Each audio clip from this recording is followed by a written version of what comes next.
मसान त हिँड्दैनन् अहिलेका जमाना त तपाईँले गफ गर्न मोसन हिँड्ने के हिँड्छ मोसन हिँड्छ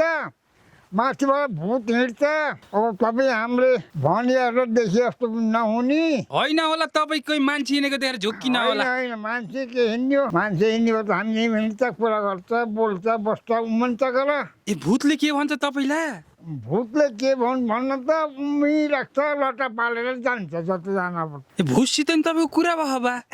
मैले त कुरा त के गर्नु त म त एउटा 6 वर्ष सिकेको छु धामी पनि त्यसो हुँदाखेरि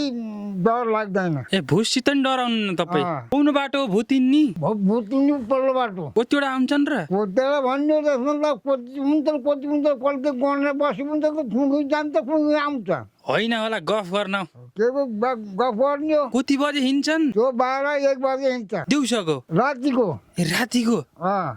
त्यो राति यहाँ त कसरी हिँड्दो र है जसरी पनि हिँड्दो गर न हिँड्ने भए त खुट्टै नभए त केला पनि हिँड्दो त खुट्टा खोलान कर हो र नभए आफ्नो समाजमा हिँड्छ आफ्नो समाजमा जान्छ भिरामा बस्छ कोइला कालिया बस्छ त्यस्तै